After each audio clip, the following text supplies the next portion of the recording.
Well, there we go. The average for the entire country is 464. According to final control, there we go, 464 millimeters. That's always difficult because it really depends very much upon where you are in the country. We've got vast sections of our land that are quite dry. The Karoo is one of the largest biomes in South Africa, and that is very, very dry as well. But this low veld area is quite a wet area. You can see the two oxpeckers bouncing about. One juvenile and one adult, the juvenile with the dark beak, and then the adult with the red bill, although it's disappeared now, sifting and combing through the Impala's coats. And that practiced technique, combing through, getting rid of all of those ticks and parasites, must be like a really pleasant spa treatment for the Impala. What was that about? Oh, males. Hormone levels are starting to get high again, and the Impala are all jumpy. The males are all jumpy now. Every time one of them just vaguely turns ahead in the direction of the other, they dance backwards and forwards. That's what that... I thought for a second we were about to get really lucky and wild dogs were going to come sprinting through. Unfortunately not today. At least not yet. Alright, let's go look for these leopards. No tracks crossing south. Hopefully the walking team is able to figure out exactly where they've gone to. No sign of Karoo popping. Shift my radio back. There's no sign of Karoo popping out. So let's check all along the western boundary. Hello boys. Quite a handsome group of bachelors.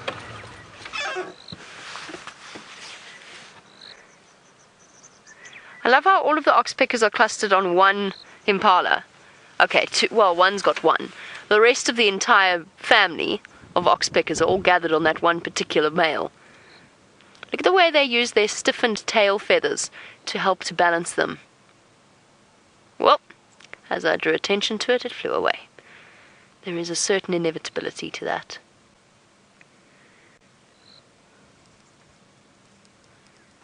He's scratching his head. Okay, let's continue on.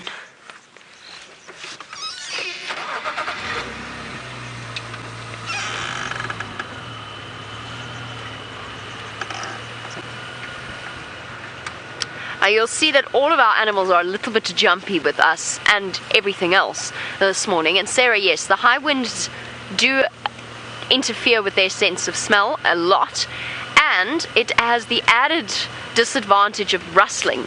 It basically takes away their ability to hear something coming. There's so much rustling going on, the wind is howling, they can't get a direction on the sounds, they can't work out if it's leaves blowing and scraping against each other, or if it is in fact something stalking them. So it becomes quite scary for them. And you've got the added disadvantage that it's cold as well. But absolutely, it does interfere with both their sense of smell and hearing. And when you're an animal, for the most part, pretty much every animal out here is quite reliant upon their sense of hearing and their sense of smell. So you can imagine how distressing it must be.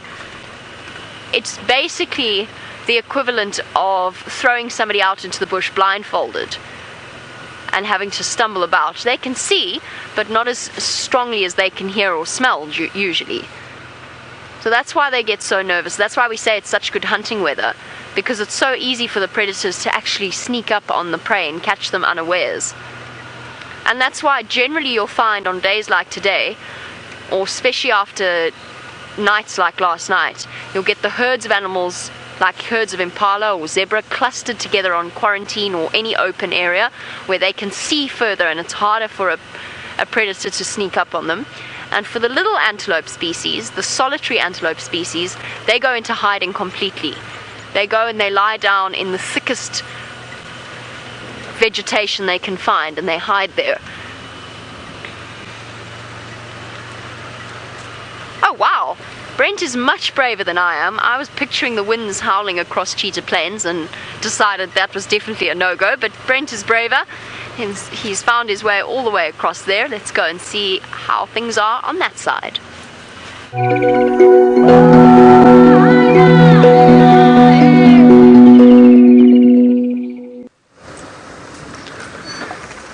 Unfortunately, we're not working in those big open plains where the wind will be howling.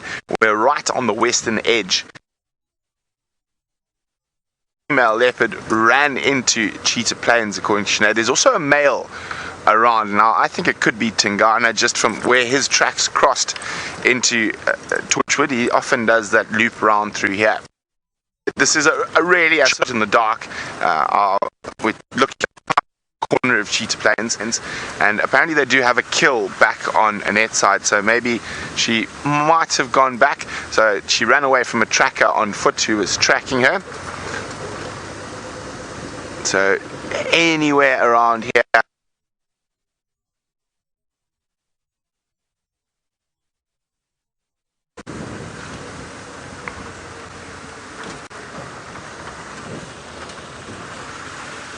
Sorry about that. The problem with this little corner of Cheetah Plains is some parts of it are just in the gap between where I'll repeat.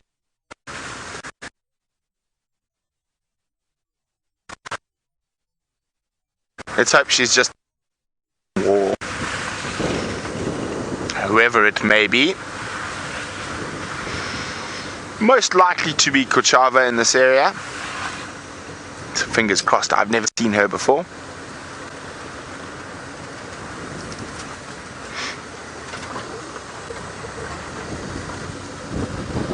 Oh, the grass is so long, yeah.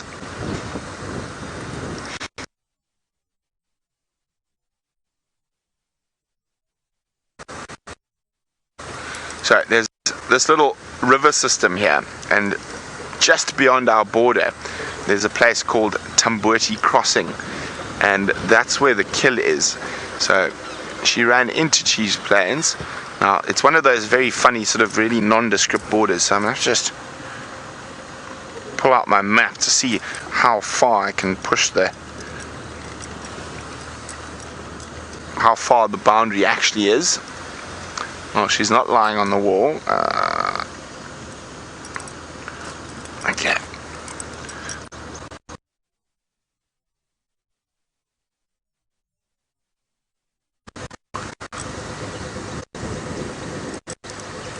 Come on, Kuchava.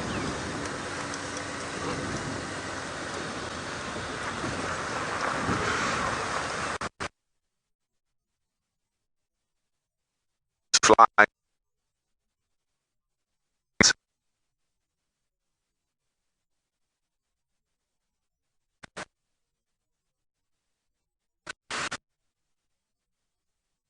Anything like that could be sitting down sleeping on this chilly day, and you wouldn't know that it was there. So we're just being very, very careful and cautious. We're not walking too fast now. We're taking it easy. We've got a lot of things against us. Now, if I was with guests, I wouldn't take my guests out on a walk on a day like today. It's just too windy. It's too much of a risk. I can't hear. Obviously, we're just guides, so we are very well trained in this type of thing. So it's all right for us to be walking about, and if need be, we're all very well capable at climbing trees and that type of thing. So I'm not too worried about that. But it's always important just to be, of course, cautious as you are walking around. Elephants. Can't pick this one up and move it away, but no, not even a sign yet of those leopards. So I don't know if they went straight east into this sort of this block here. I think Herbie says we're actually going to go in here at some point and go and have a look. Now the thing is, as wonderful as what it is that how habituated the leopards have become to us in the vehicles, and then of course on foot, which you've seen many occasions now. It means that they don't react to us anymore. So we could walk right past them, and Hosana or Shingile could just be in a deep sleep. They hear us, but they go, oh, yeah, people, yeah, not really worried. You saw the only time Hosana really reacted to Jamie yesterday was when they were walking away, and that was just simply popping up his head. He's not tall enough. He could pop his head up all he liked in this long grass, and we probably still wouldn't see him.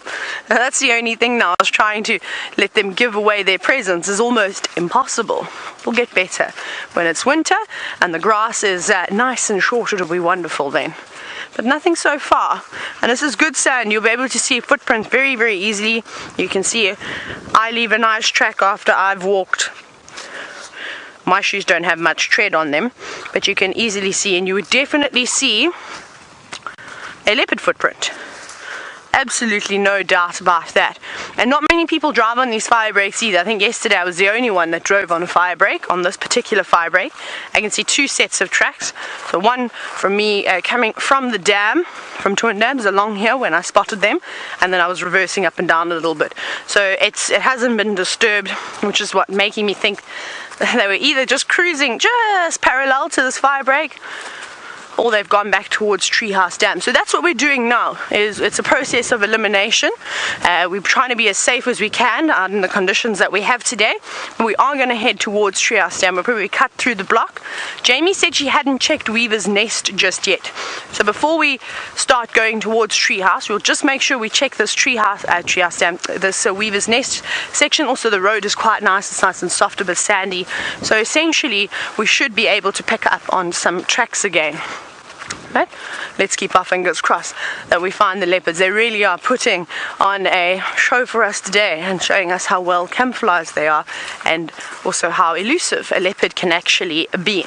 But we're going to keep on searching now, and hopefully we get lucky. Really keep thinking positive thoughts that we're going to find these leopards. And I'm going to send you back across to Jamie now. I'm actually not sure what her plan is for the rest of the morning. I know she'd probably like to see some spotted cats, but let's go and hear it from her. Well, my plan for the rest of the morning is to dodge this really upset herd of elephants. At least that's the immediate plan. Brent's spoken already. He was sitting with elephants earlier. He's spoken already about the fact that they're a little bit unsettled in this weather. And I came round the corner and there was a cow that came rushing out with her tail stiff. And that, when you see an elephant with a stiff tail, it's one of those immediate signs that they are not in a happy mood. Their tails are not swishing normally, the adult cows. Hello, girls, it's okay. It's all right. And this is a big herd of elephants. Oh, we're going to have to move back, Dave. There's more coming out of the side there. And we're right in their pathway. Sorry, everybody. Let's just get out of the way. You see their really, really unsettled body language. And it's a big herd as well. So let's just give them a little bit of extra room. So obviously our behavior with elephants is always different depending on the day and depending upon their mood. And we know already on windy days that giving them a little bit of extra room would be ideal. There's the rest of the herd coming through. It's not going to be the best view in the world, but let's just sit patiently. You can see, trunk up, sniffing constantly. It's the same what we were discussing earlier about the fact that their sense of smell, their hearing is compromised, and it just has a way of making them quite unsettled. And you can see it in their body language. Look, she's smelling towards us. I think we might still have to move. All right, big girl. Let's move now, rather than find ourselves in an awkward position later. Let's just give them even more comfort room. Oh, this is a big herd. Elephants are popping out everywhere. Here's one over there. All right, big girls. Okay. Okay, you can come through. Don't stress. I'm not going to block you. She'll come through now. That's one of the cows who seems to be the most upset with life. Young female. Now there's some leopard tracks on this road as well that have been heavily obscured by the wind. I can only assume they come from early yesterday evening because they're basically all but invisible. Much like our elephants at the moment. But I'm afraid this is the view we're going to stick with. There might even be a young calf. I can see the back of a relatively small calf in there. You can see the stillness of their body language. That walking, freezing. It tells us all we need to know about them. Shepherding their little ones across. Of all of the animals, elephants are probably the worst affected by this weather. Presumably a combination of intelligence, the fact that they're constantly processing the world around them, and just that their hearing is so sensitive and their sense of smell is so sensitive. Elephants will track you by your smell. They will follow you by your smell. And if you're on foot and they have a vague idea that you are there, they will try and get closer to see exactly where you are and what you're doing. Look at this body language in the middle of the road. Okay, girl. All right. And this stiff tail, ears out constantly. Head up as they cross the road. Here comes another one. Slightly more relaxed. Bit calmer. All right, girl. Even then, stopping to give us a sideways glance out of the corner of her eye before she carried on. Hello, little one. Oh, panic. Panic. Everybody's so nervous and I don't quite know why. Okay, I'm gonna run. Run for the shelter of the herd. Oh, goodness gracious, we've got another one that's now snuck up on our left. She's stopped to feed. She's also got a calf with her. We're going to play it even more safe, Dave, and just back up even more to let her go past. Especially if she's split from the rest. Oh no, now she's going. Let's try and do this before we put her in an awkward position.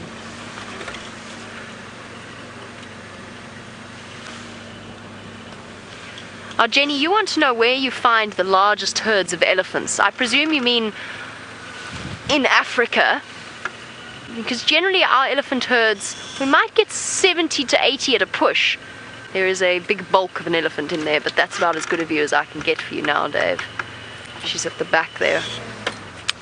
Jenny, if you go to Botswana or into Zambia, in South Luangwa and those sorts of places, you get absolutely massive elephant herds, hundreds of them, gathered together, particularly in dry seasons when they're moving about around the waterholes or the remaining waterholes. So that's not something we usually see here. I've seen a herd of about, or a combination of herds, of around about over 100, maybe 150, and that was south towards the Crocodile River in the Kruger National Park. It does depend upon the time of year as well, how concentrated they are around good food sources. At the moment there's lots of grass, lots of fresh vegetation for them to eat, so they're not as concentrated. Okay. That one's actually moving further into the block, so I think we could probably skirt around them and go forward.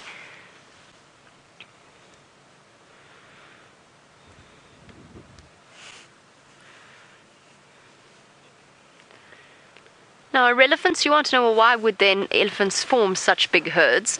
It's several different herds with several different matriarchs, all gathered together, usually for resource purposes.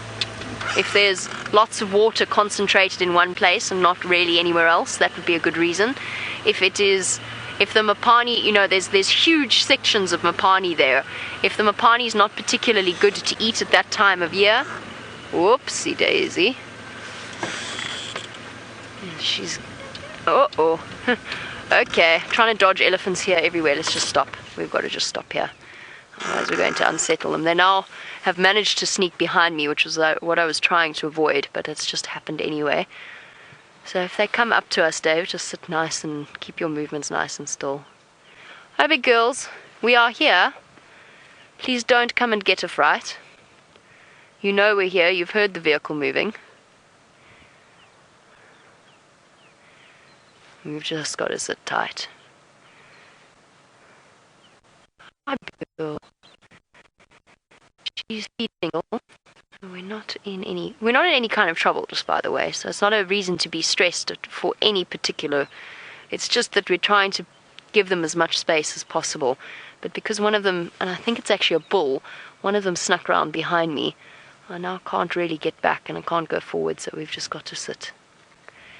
Hello, big girl. It's okay.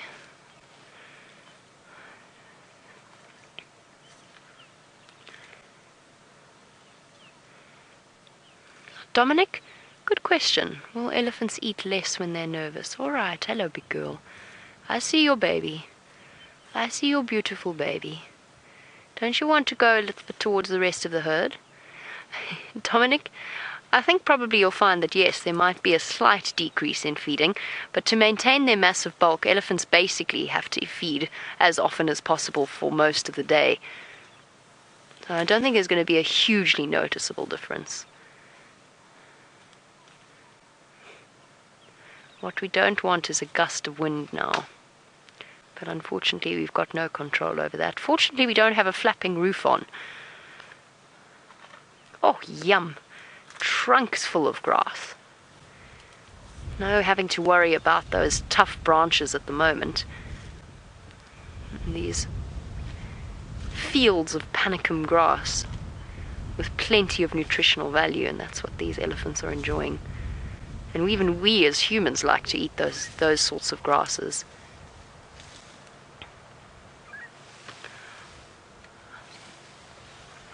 Hello, ladies. Hello, ladies. Hi, my girl. There we go, see? Nothing to be stressed about. Her tail's still stiff. Not held out at right angles to her body, but not flapping.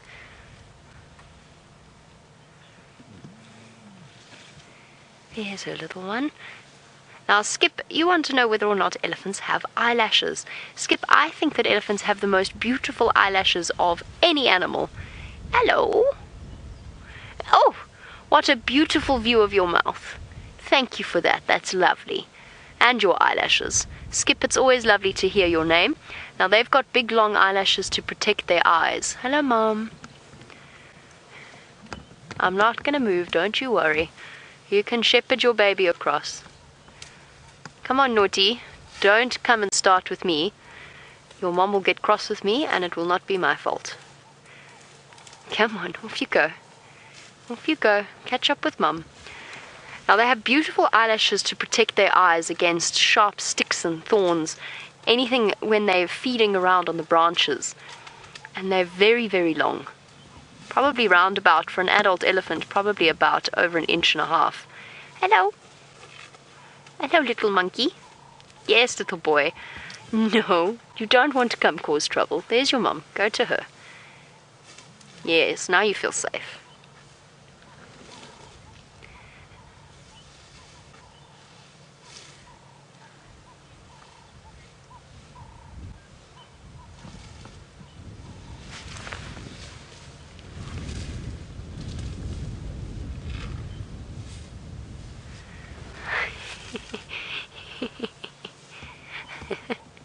I'm sorry, I'm laughing at this little one who's come running across the road. Oh, Laura Moore, you're wondering, well, we've got these breeding herds of elephants who seem determined to come and feed right next to us. What happens to the male elephants? Do they form bachelor herds? Are there equal numbers of males and female elephants born? There are equal numbers of elephants, male and female. Uh-oh. Uh-oh.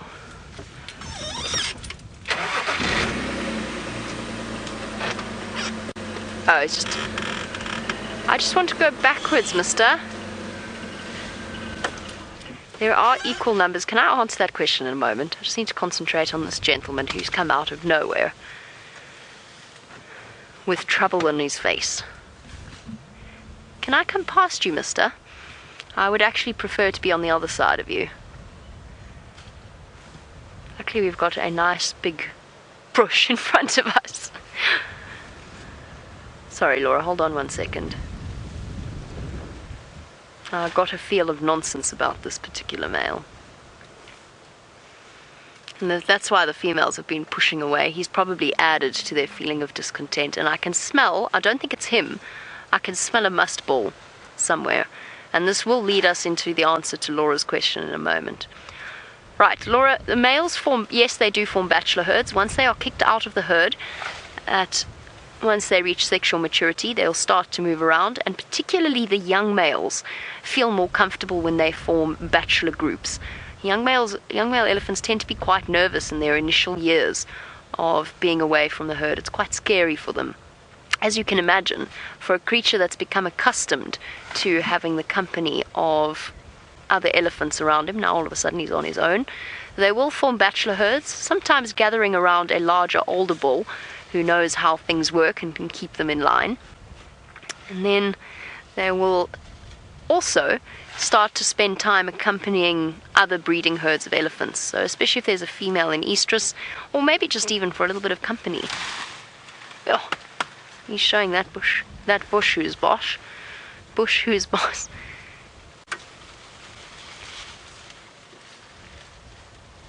What was I talking about? Oh yes, bulls.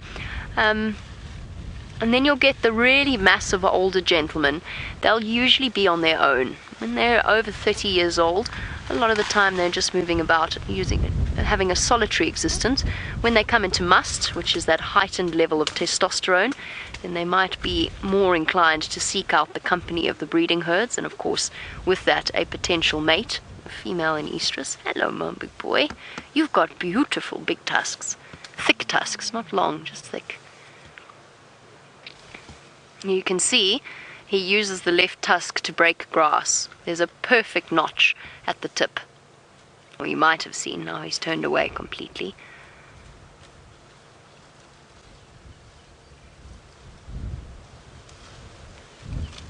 And a lovely view of his eyelashes, and there's that waxy build-up in the corner of the eye.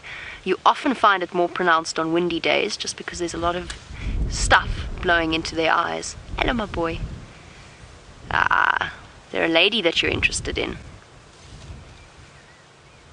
He's definitely not in must, and he's actually relaxed nicely.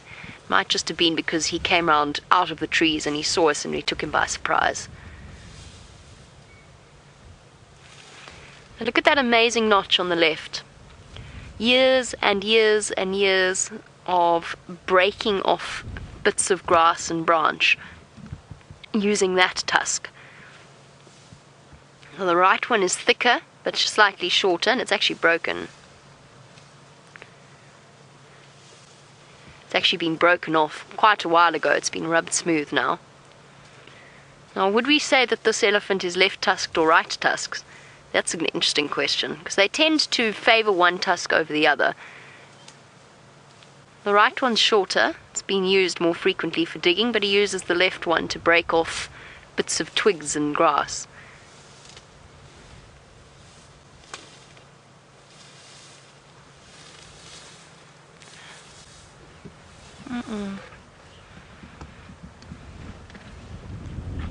No, my boy.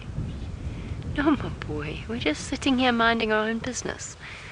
Josh, you want to know if the elephants of this area have any issues with communicable diseases? What are you planning? What is going on in that giant mind of yours? With your brain 3 times the size of mine. What are you thinking about? Are you thinking about how you can sneak around behind us, or are you thinking about the ladies in front of you? Or are you thinking about breakfast? Sorry, Josh. I'm just trying to work out whether or not we're going to get a head shake or not. Josh, yes, elephants do have issues with communicable diseases. Not really things like tuberculosis, which is one of the diseases that most commonly affects the animals out here. A lot of the animals, lions and buffalo especially, carry tuberculosis. However, one of the big things that gets elephants is anthrax. Now, we don't, at the moment, the anthrax risk is now past. We were a bit concerned during our really dry months that we were going to get an anthrax outbreak. And of course, it is really very dry that the spores start to become active and then they spread very easily, which is why, when it was dry, we were being very careful with the carcasses that we approached.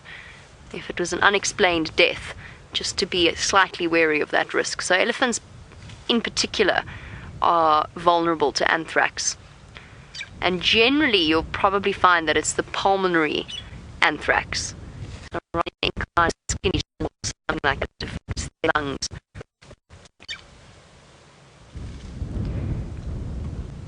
I'm pretty sure that elephants can get rabies, but I don't know how many cases there have been recorded of elephants getting rabies.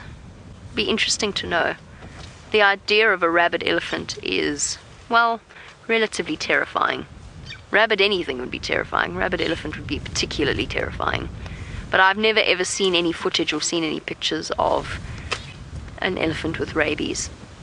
They tend to avoid other rabid animals straight away. The wild owl bull slowly moves off and gives us an opportunity to do the same. Let's find out how the bushwalk team is doing with their search for spotted leopard cubs.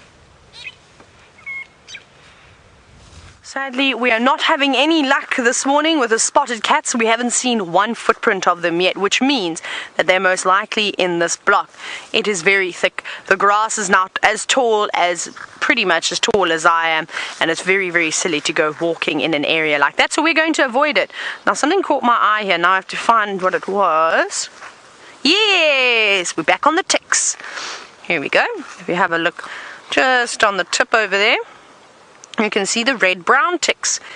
Now, I was reading an interesting article the other day and I learned something that I didn't know, so perhaps I'm going to teach you all something. These ticks that you're looking at over here, these are not very nice ticks. Like I said, they're called the red ticks or red-brown ticks. And, hang on, Herbie's whistling at me. He's just stopping. So these are males, and you know the ticks that are on the leopards?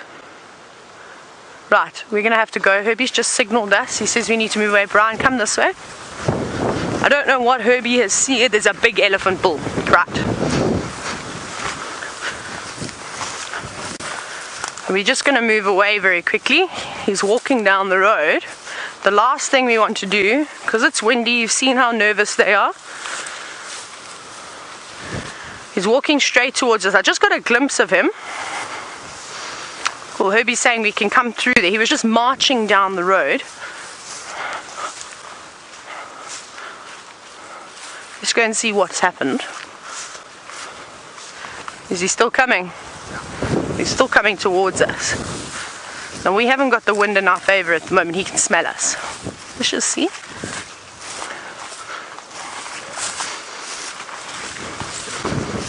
There's my young daughter. So Herbie says he's not a big elephant, but still, any elephant can do a lot of damage to you. Now you see, this is where it gets a bit scary. Up we go. Are you going to go, Brian? You go that way. I'm going to jump over the top over here. So you're going to follow Herbie. I'm just going to talk. I'm going to try and jump over the top and go through some of this long stuff. There's a termite mound which we'll head to. And we haven't seen the Ellie just yet. Can't see him anymore, but you can see how thick the vegetation is. Let's go on to the top of this termite. My goodness, the allergies are horrible today. Let's come up top here. So now we've got a nice view.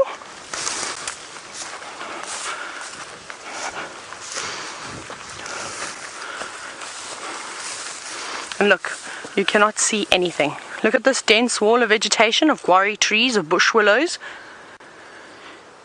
You wouldn't even know that there was an elephant there, but he's there. We know he's there. He's not a particularly large elephant, but most likely a bull that's just there. There's another one. So we've stumbled across a bachelor herd of elephants here, by the looks of it. That's a much bigger bull than the one that we just had a quick look at. So the young one I'm not too worried about, because you can shout and boss him and tell him to do what you need to, but also it's very, very thick, so we don't know. He's changed direction again. He's now, let's just see what he does. See, he's moved away from us. We don't know if these Ellie bulls are in must. It's very uncertain. We obviously have to be very careful, but we're alright, we're fine. So if you are panicked, don't be panicked. I'm not panicked. The most important thing is that you just get yourself to a bit of higher ground so that you can try and assess the situation. Like I said, we don't have the wind in our favor. We've got no sun in the eyes of the elephants. I'm just thinking, I thought I saw another one. Nope, it's just a termite mound in the distance. Yeah, so what we're going to do is let's quickly go through there's a kudu. Actually, let's go through. We're going to just move through this little thicket. And we're going to try and move away from these elephants so that we have the wind on our favor. It's going to be a bit difficult. Right, so it's not a problem. We as guides, sorry Brian, you're going to have to do a big step here. We as guides will be able to react a lot quicker than having to explain a situation over to somebody who wouldn't know what to do. But I don't think they're coming towards us. I think they've now changed direction and they've moved off. But that's good. We'll just keep going the opposite way. There's no need to now go the same direction that those elephants are going. We can't hear them, we can't see them. So you want to be safe. All the time you have to be safe. You've got to make sure you keep a good amount of distance between you and the animals. The animals can move a lot quicker than what we can, and you've seen that many, many occasions, whether it's lions running, buffalo running, elephants charging, you've seen. But if a young elephant bull wanted to come and pick up on our scent and follow up on us, he would have done so already. He's young, like I said, probably just left the herd, not the one that we showed you, the one that Herbie had initially and spotted him coming down the road. He would be very, very nervous of us if we all stood in a line and just shouted, hey. He'd probably flare his ears up, put his head up, maybe trumpet at us, but he'd turn around and he'd go back. And elephants are typically, they're not necessarily aggressive animals, but they're very curious. So if they do pick up the scent of a human, they're going to follow it. They want to go and see, oh, hey, what's happening? What are you doing here? You know, if you found something nice to eat. I'm not sure what an elephant would say to you, but even a big elephant bull. You just take it easy, you read their behavior, and that. Like I said, we are happy, we are fine, we are not worried. We are all right. We got to the high ground, we scanned the area, we saw there was a bachelor herd of elephants. We saw only 2, so it could just be the 2 of them. It's not uncommon to see 2 of them walking around. Like I said, no panic at all. If I was seriously panicked, you would have seen me marching, trying to get to higher ground. But it may look like I'm a little bit nervous because I'm constantly turning my head, I'm constantly looking around. You have to. If you don't look around your surroundings, that is when you're going to get yourself into trouble and something is going to surprise you. And it's windy, so they are a little bit jumpy, but that also means that they're going to be a little bit more nervous of us than usual. You might find that the elephant won't want to cause a bit of trouble with us because he doesn't know, can't hear very well. Could be something else sneaking up behind him. I'm not worried at all. So don't stress if you are a little bit panicked. We're very honest out here. We'll tell you if we get ourselves into a bit of a tricky situation. But you can see we're not even moving anymore. We're standing in the same spot. We're just trying to see where they're going. But I don't think they're coming here. I think that they've gone sort of more west now. So we can carry on. Herbie, which way should we go? We're going to go through here. So what you'll see is I'm going to lead now. Herbie's going to stay behind and just keep an eye out because that's the area where the elephants were. And I'm going to watch in front. There's a road over here. So we'll get to that road. Normally next to the roads there's some nice big termite mounds. We'll probably climb up to one of them. And I'm also not as worried as what I'd be if this was a hot summer's day, because there are lots of mud wallows in here, but animals typically only wallow when it is exceptionally hot. Weather on a cool day like today, very unlikely that you're going to find a buffalo or a rhinoceros or anything really, or even a hippo in some of these mud wallows here. Just having a look, a little listen as we walk through here. You can actually see these mud wallows have dried up. There's not much happening here at all, so there wouldn't be any reason for these animals to be attracted. Quite a few buffalo tracks though, and elephant tracks crossing through here. Let's have a quick look. There you can see lots and lots of buffalo tracks walking around here. But no stress at all. This is a nice area to walk. There's no ticks. It's sand, it's open, so I don't blame the animals for coming through here. But we're going to head towards the road and see if we can find out where these elephants are going, or if there anymore, and what's going on.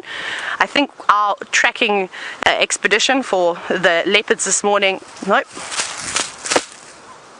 there was a fly on my face, so I just thought I'd sacrifice my face and whip myself. We're going to go and search for a little spot to have a little scan around, but I'm going to send you back across to Brent to see how he's doing.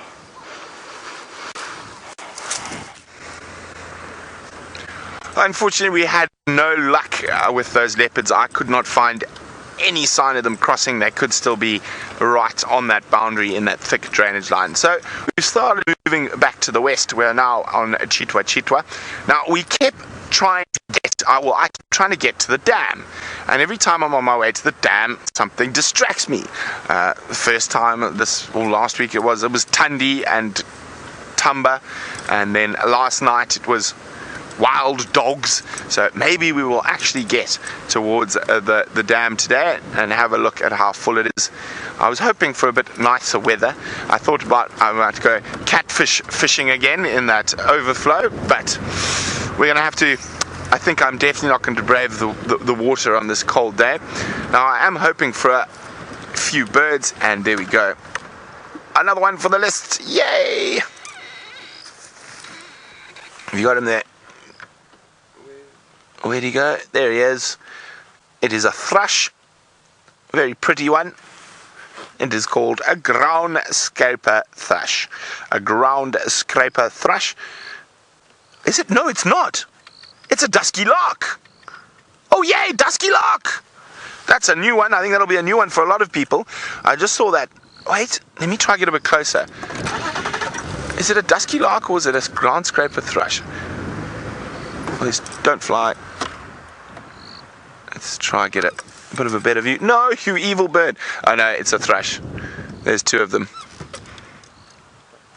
There's one coming down. Doop. And the other one coming down. Doop. So to the right of the lapwings. Where did they land? Somewhere in there. As I say, birding in this weather is not ideal. We'll try and get a bit closer now.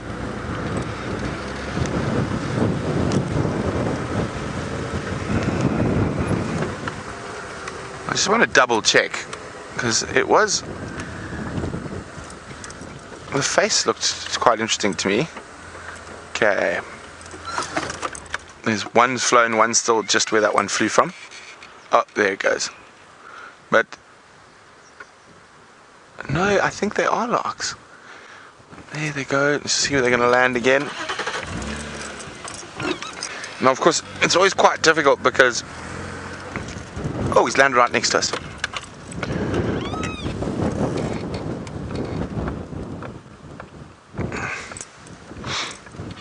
Let's have a look. There he is.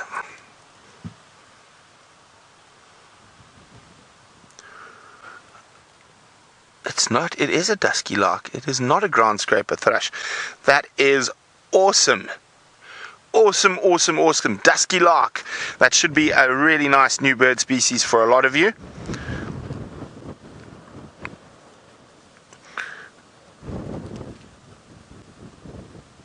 That's so cool. That's definitely my first dusky lark. And the ground scraper thrush is one of the confusing species with it, but they are quite a bit bigger. Where'd he go? No, look at the lark, Craig. The lark. It's a rare one. We don't see it often. Let everyone get their screenshots. Psst, psst, psst, psst, psst. No, you're supposed to turn and look at when I do that. But there we go, dusky lark. So it breeds in Angola, Democratic Republic of Congo, Zambia and Western Tanzania, and is only around here towards in the summer months, and they're very, very nomadic. So they're very unpredictable to predict where they're going to arrive. So they could be all over the place one year and then none the next year.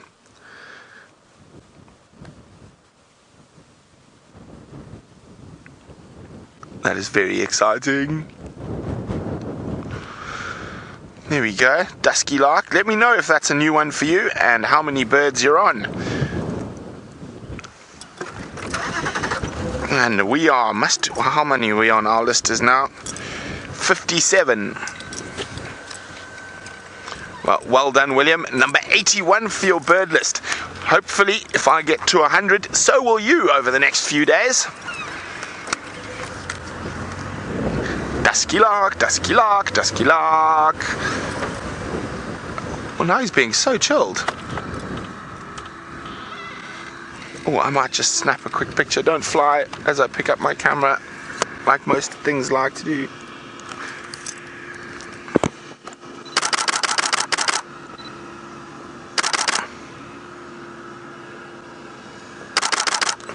Awesome.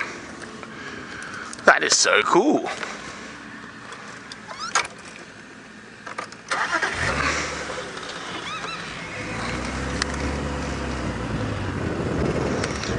So there we go, a dusky lark. I think Scott saw one once on the Arathusa airstrip a long time ago, if I remember correctly.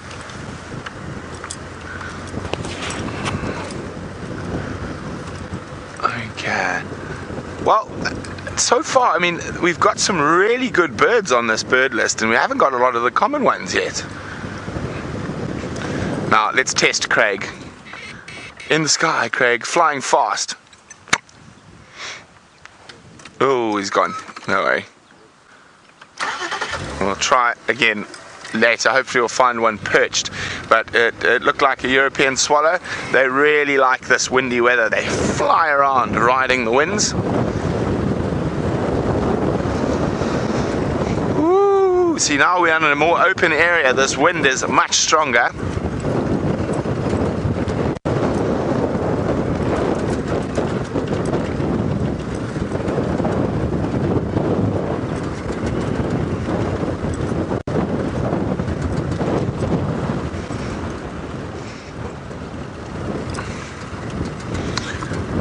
I didn't quite hear that, but I know Janine was asking about the weather. It's about 69 Fahrenheit, 21 Celsius, but it's the wind chill factor today, Janine, that's keeping us bundled up.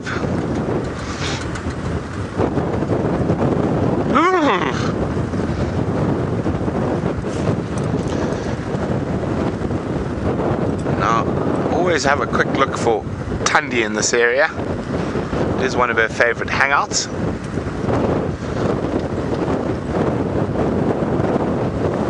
Right. Unless they've got a kill in a tree, the leopards are going to be on the ground today.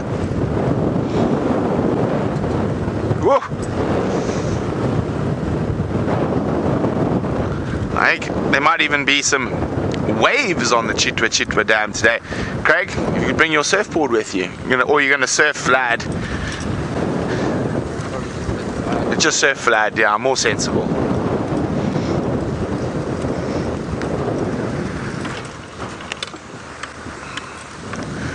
Yeah, well, we head towards the Chitwa Dam. Let's go see what Jamie is up to. I'm scouring the vegetation for, well, anything this morning. Since all of our animals seem to be hiding away, our elephants sprinted away from us into the vegetation. That bull was very patient with us and then just wandered off. Lots and lots of hyena tracks around, so what I'm going to do shortly is turn around and go back towards the hyena den itself and go see whether or not ribbons come home to us. This all hyena. It is all hyena. Windy days like today make tracking very difficult because the wind, especially on soft sand, all you're left with is the impression of a paw. And trying to figure out exactly what it is, you've really got to start looking at the nuances, the way that the feet are positioned. So with the hyena, obviously you've got that cross walk, where the front left and the back right will fall at angles to each other, close to each other. So that's what I'm looking for at the moment. And indeed anything else. Perhaps we'll see something really unexpected, Dave. Maybe. Maybe, we say hopefully. We know on days like today, unless we've got an established leopard sighting or a lion sighting, the animals hide away from us and everything else. The elements are conspiring against us. I actually felt 2 drops of rain earlier. Did you feel that, Dave? It started to semi-drizzle, but it's too windy for the rain, for proper rain. It's just going to blow everything past us.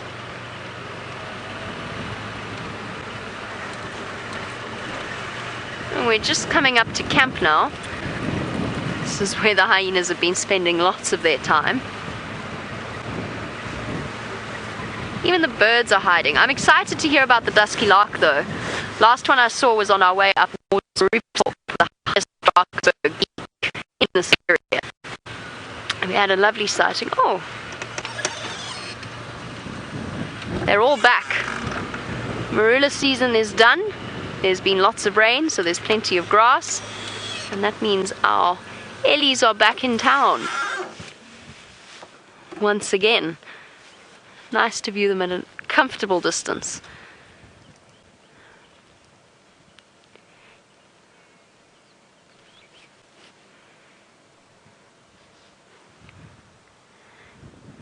You can see how much they're enjoying the fresh green grass. This one looks as though it's been swimming. It's much darker than normal. You're going to go and have a good scratch up against that tree. Unlike us, they don't have too much of a problem with being too cold. They're so massive that it takes a lot to really make an elephant chilly. Oh, is that not a nice bunch of grass? He just rejected that. Throw it over your shoulder.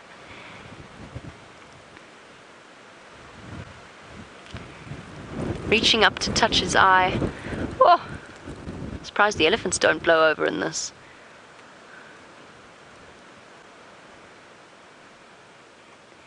But yes, in weather like this, you often see them touching their eyes and their ears, just because so many grass seeds, dust, it all blows in there. It makes them a little bit uncomfortable. I'm not going to try and get any closer to this Ellie, so once it disappears behind the bush, we'll probably move on.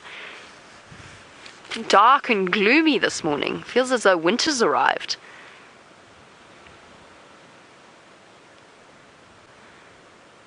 Okay. Ellie disappeared. Let's continue on. I'm just going to check around. There's a bird's nest just around the corner. Still trying to figure out what bird inhabits it. I know they're there. I heard the chicks chirping away on bushwalk one day, and I still haven't managed to establish which particular bird species is nesting in there. There's so many tracks, hyena tracks on this road. I almost want to go and check the Zoe's Road hyena den as well. Maybe there's a chance Gwen's moved there. I have checked. No, Hat, stay on. I have checked it recently. Now, which tree is it? I think it's this one. No, it's not this one. It is this one. But this horrible weather. Dave, you see that blackened stump?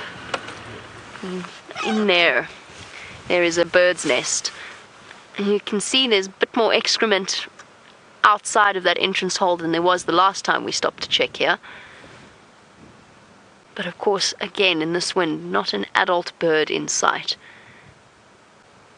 And they've all gone quiet. The last time I walked past this nest site, there was frantic chirping as though the chicks thought perhaps I was one of their parents coming back to feed them.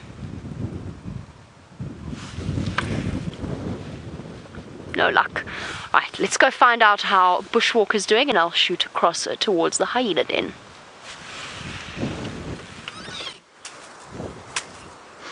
Well, we're right. We're actually fantastic. It's really quite lovely out here. We made it out safe and sound, of course, like I said we would.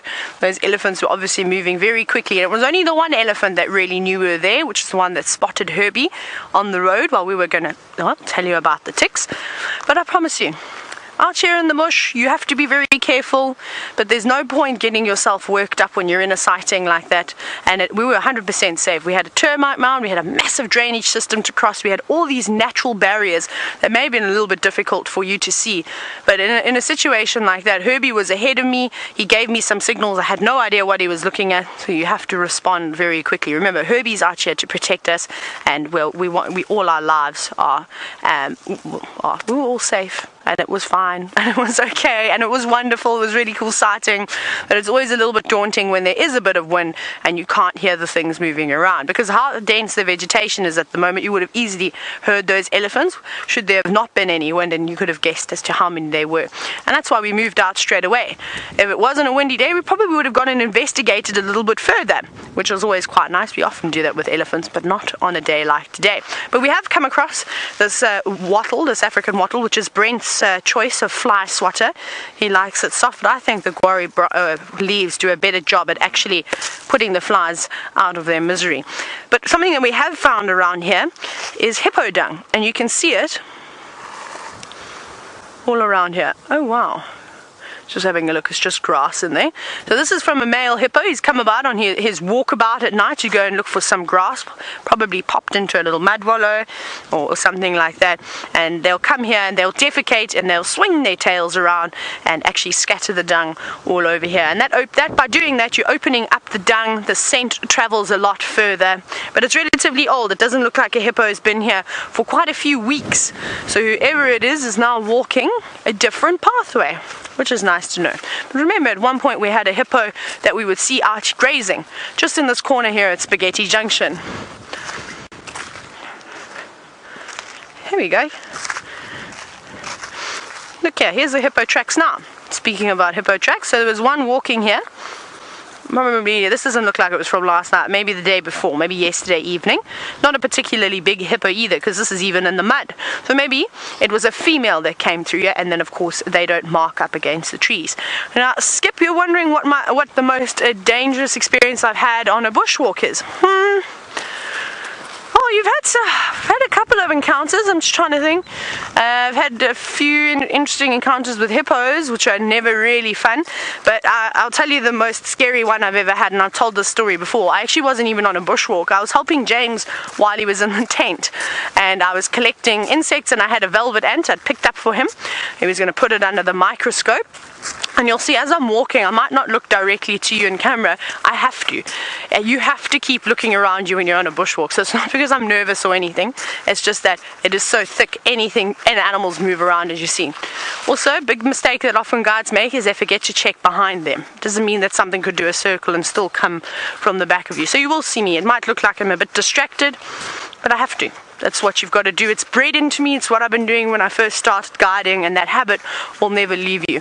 So I was walking about, picked up this velvet ant on my multi-tool, and was very carefully carrying it like this, literally looking at it, making sure it doesn't fall off. And I just come from the area, and when I wasn't carrying this insect, I was looking around. And nothing. It was just as the start of the vegetation started to get thick again. Well, I found myself face to face with a big buffalo bull. He was maybe 25 yards, somewhere around there. I forget now. It's all a blur after such a long time. Stumbled across him.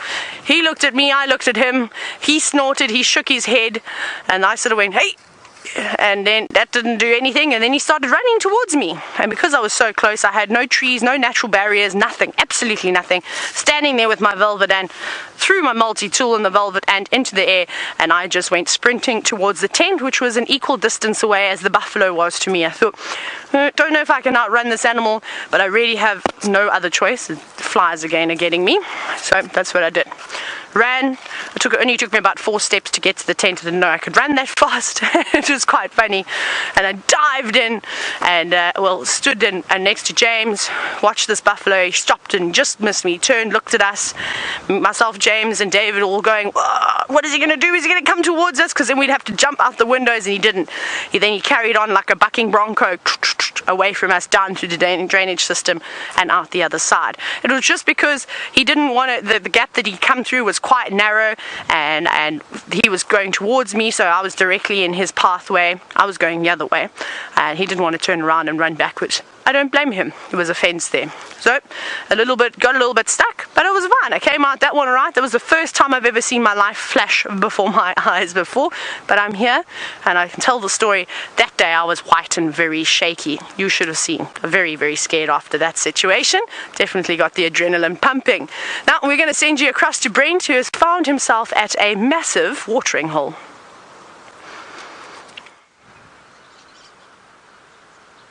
There we go. Another bird for the list. The barn swallow. We tried to get one on the airstrip, but that one was too fast. These are cruising over the water at Chitwa. But as you can see, there's not quite surfable waves at the moment, but the wind is howling here.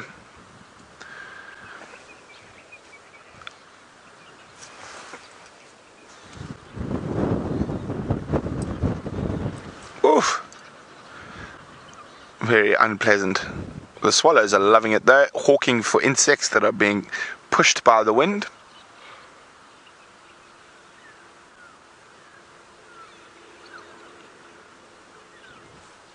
Oh. There's some. Oh, it looks quite miserable today. Man, let's just go move forward a little bit because the hippo. Oh, actually, we don't have to move. We can just zoom. The hippos are not big fans of this weather either, and you can see them all sort of cuddled together at the base of that tree there. You can see the baby sleeping to the left, resting the head up on a mud bank, fast asleep.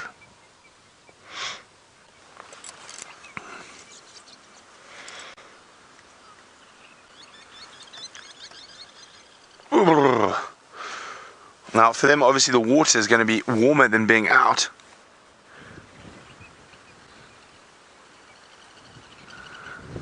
I can't see any fish eagles today. Let's just try a little bit further forward. I want to have a look at that little overflow where we were catching catfish a few mornings ago. Or just, what is that there? Just, you see that white thing right in front of us? It could be nothing, Craig, but there. Just zoom. A little bit up. Alright, what is that? Let's look. Could just be a funny break in the branch. Oh, while we do that, quickly across to Tayla. Yes, just a quick glimpse. I just wanted to show you. Here are some more elephants, which we have stumbled across at Chele Pan. I'm not sure if Jamie was here earlier. Now there's a youngster coming towards us, but they're having a drink at the moment.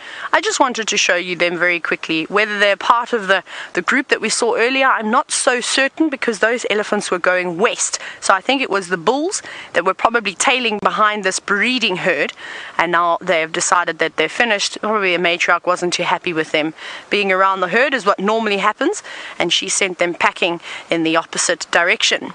But they're moving away from us, which is good. Like I said, the wind is swirling quite a bit, so we're not going to go close, we're not going to go anywhere near them. I just wanted to show you, have a quick little look.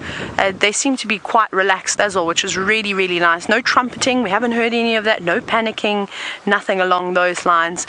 And now all we will do is we'll just give them a couple of minutes to decide which direction that they're going to go on.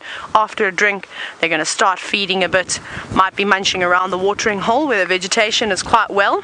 But again, we can't see anything over there, so we're uncertain. We're just going to make sure that we keep putting vegetation between us and that type of thing, and take it easy and be safe. Normally, on a nice sunny day when the conditions are perfect, it would be alright to go a little bit closer if we had the wind in our favor, the most important thing. But on a day like today, we're just bumping these animals. We're not going to take any chances. Have a quick look and move off. No point getting yourself stuck into a situation.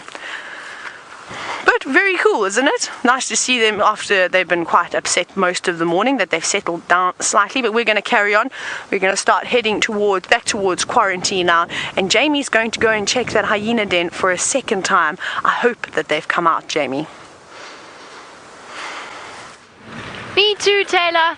I hope they've come out as well. I mean, it was lovely to spend some time with some elephants, but they didn't want to stay with us. I'm hoping that the hyenas will be our saving grace of our morning safari. Even the birds keep flying away, the animals keep running away. Let's go and see whether or not the hyenas are out and about. Oh. Jigger's gentle suspension rocking us a lullaby. Hey Dave, we'll put it that way, rather than jerking your back around. Okay, one more time with feeling. Let's see who's home.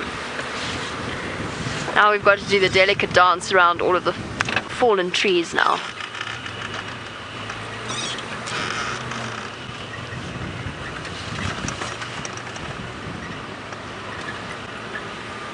So many hyena tracks this morning. I can't believe we didn't manage to find one. No tracks on top of my tracks, but that's okay. Ribbon usually uses the pathway from this side to come into the den. Every time I've seen her arrive or leave, she's come from the western side, not the northern side. Which also makes me wonder whether or not there are more hyenas elsewhere. Possibly, maybe utilizing a den site further in? I don't know.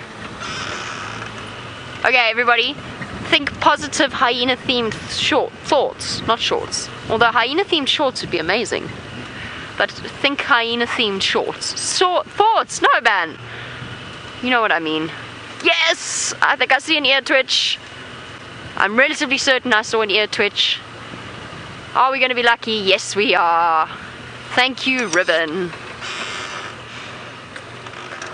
Okay, let's come in nice and slow. Hello, my big girl. Oh, and babies. Thank goodness for that.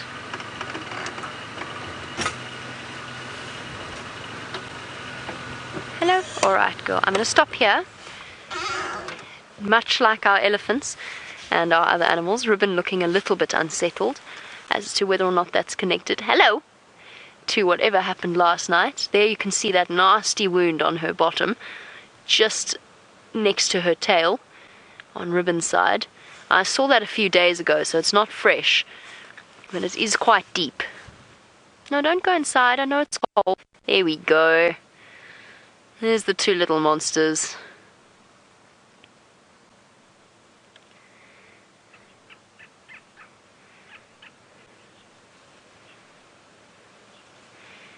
Oh, that's actually a very good point. I'm going to just share where we saw those elephants so that Tayla doesn't go running into them. They were quite close to the Valation mobile, into that thick patch between Rebecca's and the western edge of quarantine. They were all running in there. There was also another herd that was quite upset on, sounded like Impala Road, Balanites Junction. But one of the elephant bulls did veer off to the south, so they should be quite careful that they don't go wandering into them in weather like this. Sorry everybody, just had to clarify that through Louise to make sure that our walking team doesn't find themselves in trouble. Hello you two. Having a jolly good sniff around. When are you going to get brave enough to come and say hello? Is that the light or is that a funny murky eye? Must just be the light. Must be the way the light is hitting it. Be very odd for such a young hyena to have an eye problem. That doesn't look normal. Have you got a cataract or something? Or an injury to the eye? That eye does look cloudy to me. Oh! You get a bone! All around the den. Now, all the old bones from the old kills that were dragged back to the Philemon's cutline den make for the perfect chew toy. No, I want it, it's mine. Goodbye! Naturally, we see it with the lion cubs, we see it with the hyena as well, and you see it with human beings. When one of them has something, even if the other was not in any way vaguely interested in it beforehand, immediately the other one wants it. It's like children in a playground. Or siblings. Siblings that are close in age. Doesn't matter that you showed absolutely no interest in it before. As soon as one of the others grabs it, then you want it. I'm talking about you, yes I am. Did you lose your bone? That's so disappointing. They're growing up so fast. They already got their spots coming through properly. In the last few days, I noticed them really clearly on their legs. Now you can actually start to see them showing through on their sides as well. I do think we were slightly underestimated the age of these cubs when we first saw them. I think we forgot what tiny hyena cubs look like. I think they must be closer to 6 weeks. I want it! It's mine! Give it to me! Well, and gone again.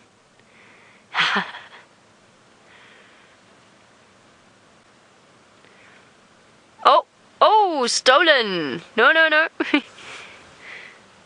You know that there are several other bones that you can chew around this den. And I know you know that. Fine, if I can't have it, I'll bite you. Ouch. Sure. They've got strong and dragging each other about.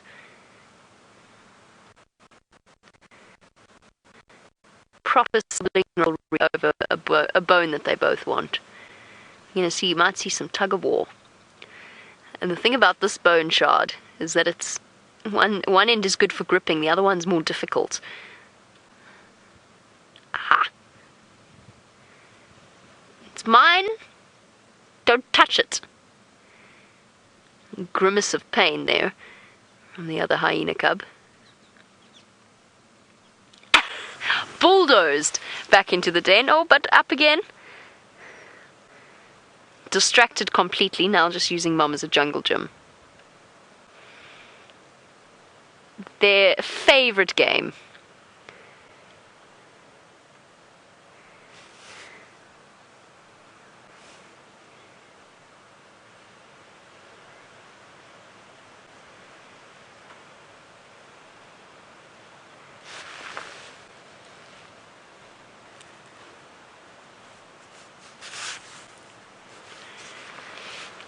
So sweet.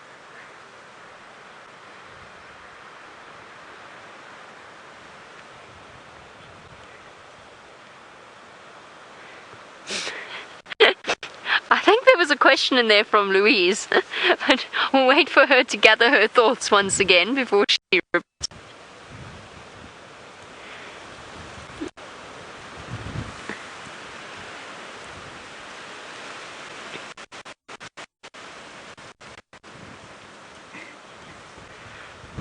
Ah, there we go. Thank you, Lou. Second time lucky. Marco, you want to know about a hyena mating ritual. How long does it take? Is there lots of flirting, like with the cats, or is it instant action? There is actually a courtship period, and of course it becomes once again, or falls once again upon the males to approach the females, rather than with big cats where you've got it the other way around, and often it's the females that are very flirty. Sorry, the saga of the bone is keeping me thoroughly entertained, dashing backwards and forwards. And the mating itself actually does require an extended courtship period because of the bizarre anatomy of the female hyena. So it takes time for her to get ready into that state where she can actually mate, and that penetration can occur. The sort of the pseudo penis, that fused vaginal and urinary tract have to invert essentially. So there is an extended. As for how long it takes, it depends on if there are other males around as well. If there's a little bit of fighting and scuffling over her, and then it isn't as quick as a cat, so it's not as rapid at mating. I'm just thinking, oh, squeak! Somebody got hurt there. I'm wondering whether we shouldn't try shuffle forward ever so slightly, just to give a slightly clearer view. Lou says yes. Squeak, squeak. I'm scared though if we go all the way around, it's out actually. Let me just try and get a bit closer. Sorry, Marco, can I continue that on your question in a sec? Let me just find ourselves a good spot. And very relevant because, as we said, we think we heard them mating last night.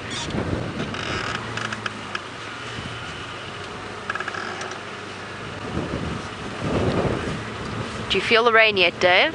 I can feel it. What do you mean no? It's drizzling on our faces. Not on yours. How come I've got it? Did I just drive through the one patch of rain? Ah, there it is. How's that, Dave? Can you see if I go forward a bit? I think we're going to put the bush in the way if we... This is pretty good. Sorry. It's become an awkward den site. It never used to be, but with the elephants that have pushed over all of the trees. Oh, you're so curious. Come on. It's time you came up and said hello to us.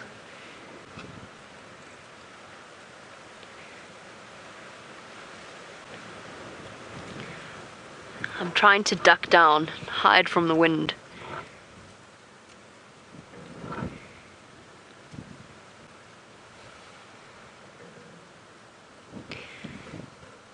Alright, Marco, sorry, I was distracted. So yes, the courtship does take quite a long time, and they've found, interestingly enough, in studies that it's submissive males that tend to have more luck, which actually makes complete sense when you think about the way that hyenas interact with each other.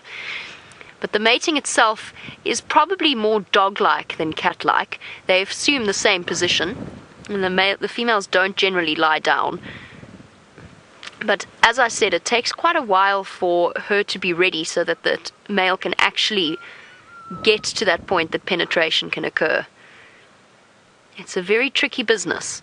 The whole reproductive nature of spotted hyenas is rather complex and a bit bizarre and a bit counterintuitive when we think about them in comparison to other mammals. Because then, once that female is pregnant, now she's also got to give birth through that very narrow tract. So it seems counterintuitive, but obviously, evolutionary for hyenas, it worked. That the benefits outweighed the disadvantages. Somebody's won the bone completely, the other one's now distracted by the prospect of breakfast with mum.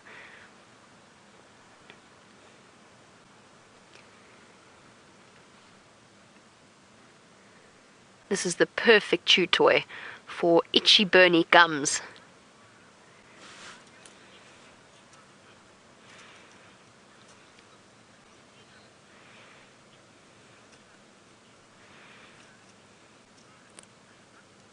Arthur, that's a really good question.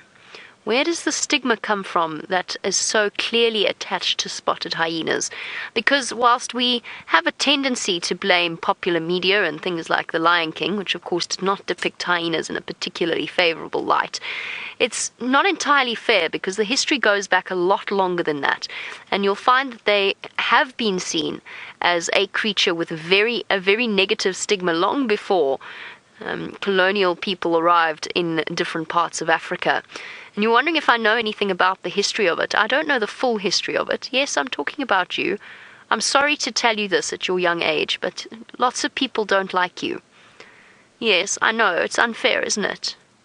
Even with that cute face, lots of people just can't stand you. And it remains that way, and there are some people in the world who just cannot stand spotted hyenas. I think personally, Arthur, there's something about their posture and the way that they do go about things that's led to this really unpleasant belief in these animals. Their sloping backs, the fact that they do scavenge, although of course not recently, of course we now know that hyenas are very capable hunters, but if they can scavenge they will, just like any other creature out here. It just so happens that they're so numerous that the chances of seeing them scavenging is so much higher. And they're bigger than pretty things like leopards, and let's face it, they're not as beautiful to the ordinary eye than something like a leopard or a lion. I think they're beautiful, but I am biased. I think historically it's a combination of the sloping body posture that really doesn't help them. It's not like a leopard or a lion slinking through the grass. They look as though they're up to mischief. I think also their high intelligence levels have made them more of a pest than other creatures. And their boldness, their natural curiosity, means that for people sleeping out in the open at night, a foolish decision always, they're probably going to be the predator that inflict the most injuries, just because they're the most intelligent, and therefore the most likely to approach out of curiosity. And they can't exactly explore their world like we can with our hands and our fingers and our thumbs. They explore everything, as you can see with these hyena cubs, by using their mouths. And unfortunately, sometimes that means people as well. It's unfortunate because they're such complex, such intelligent creatures, and they have a stigma attached to them that is very, very hard to break. And yes, they kill other predators' cubs. So does every other predator out here if they have the opportunity. It does happen. It's like the lions and the wild dogs. You can't really just take the good aspects of nature. That one cub is making such a begging noise while it suckles. It's so cute.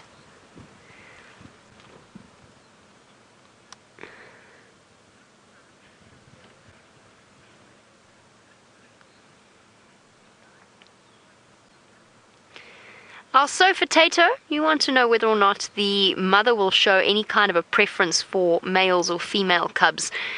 Not that I've ever observed. She doesn't interfere, which means that the female cub, if there is one female and one male, the female will run riot over the male cub and become more and more dominant, often bullying him, grabbing him by the ears, shaking him around. Hello, gorgeous mom. You're such a beautiful ribbon. But there's a difference really in the way that the female treats them until they are fully grown. After that, naturally, she will treat the male cub as a more submissive member of the hyena clan, which he, of course, will already have learnt and behave in that natural way. Interestingly enough, I found the interactions with Madam and her son Bella quite interesting. And what I mean by that is, even after Bella had her cubs, her second set of cubs that I saw, and Bella was basically a sub-adult and independent, often when there was some kind of fight, when there was some kind of disciplining happening, and Madam was involved front and center, her son was there with her, following along, showing a huge amount of interest, and she never turned around and took out her frustrations on him or was angry with him. And I just found that interesting. It doesn't mean that she's going to treat them differently. What's wrong, girl? She's hearing something. Oh, it's an elephant. Oh, whoopsie. No, no, no, cubs, stay inside. Uh-oh. You go inside. Oh, now they cross. What an unfortunate time of arrival, elephants. Angry Ellies everywhere. I don't know where Bushwalk is, but perhaps might be prudent to let them know as well that a herd of elephants has just come wandering in. Hi, big girls. Ribbon immediately disappeared. You see the natural behavior of the cubs, and here comes the parade of elephants behind us. We'll just sit here nice and still and pretend we're not here.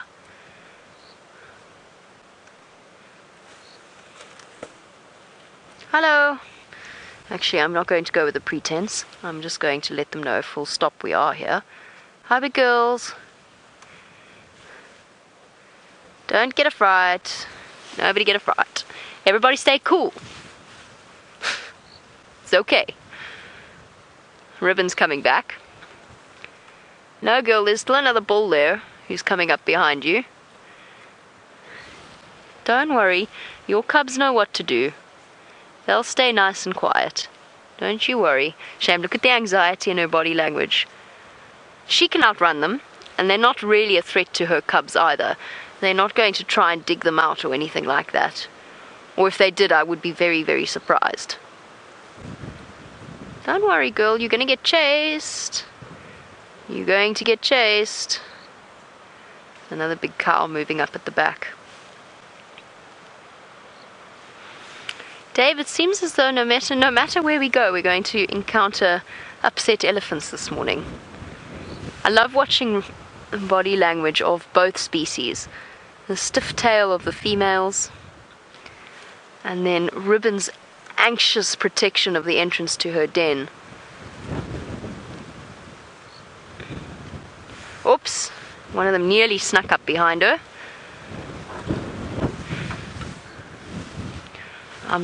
My head's operating on a swivel at the moment to make sure we don't attract any dissatisfaction ourselves.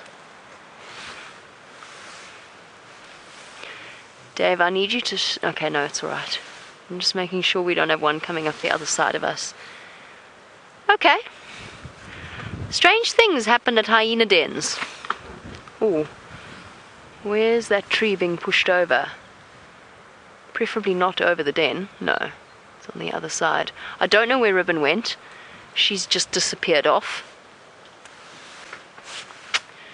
Sometimes you just got to sit in one place, you know. The Ellies are there. You can see them forming that tight formation. That big female is particularly angry with life at the moment, taking on the responsibility of protecting the herd on windy conditions.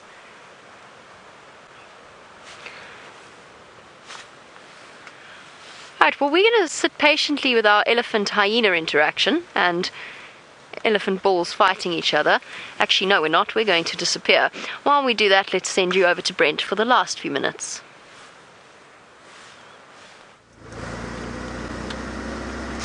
Well, welcome back. We are hoping to get 1 or 2 bird species. We haven't got to 60 yet, and if this cold front continues, it's going to be really tough to get to 100 birds, but we shall try. And of course, wasn't that exciting? Hyenas and elephants in the same sighting. Poor Ribbon being chased off by those elephants. Naughty elephants, naughty, naughty. Of course, it seems to be warming up a little bit. The wind is still really, really blowing or gusting, and hopefully it doesn't matter if it stays overcast, but hopefully the wind calms down a bit for the sunset safari. Who knows, maybe Queen Karula will make appearance, the Nkuhumas, maybe some wild dogs. That is the wonderful thing about live safaris. We literally cannot predict what is going to happen next or what's going to be around 1 hour from the next. Well, it's a bird we've got, but a pretty bird nonetheless, and sitting, oh no, he was sitting, he has flown away in the wind. There's some zebra and impala on quarantine. Maybe we'll get lucky. Maybe there's a yellow-billed oxpecker on the zebras.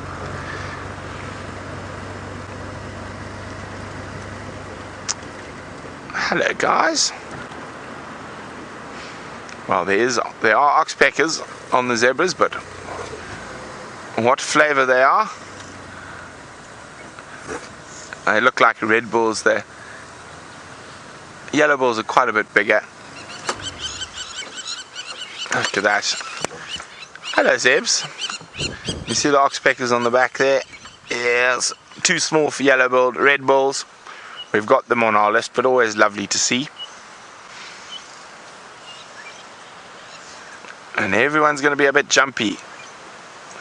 And the wind is picking up. It's actually stronger than when we started this morning. Now, it will give the animals a bit of a respite from the biting flies, because they're not able to fly in this wind. Oh, look at that zebra in the front. How many oxpeckers is on its back? All the oxpeckers are on the front zebra. There's a whole 2-3 families. Now, as I said, hopefully we'll find some cats at the sunset safari. So it's good hunting weather, so hopefully they'll be around. But otherwise, we'll be ready to take you on another African adventure like we do for 6 hours every day. It's always great having you on the back of the vehicle.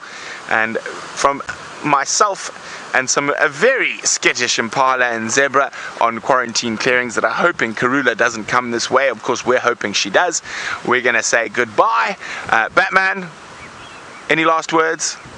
Goodbye. Goodbye. Okay, well, let's have a look at these wonderful animals for the last few seconds.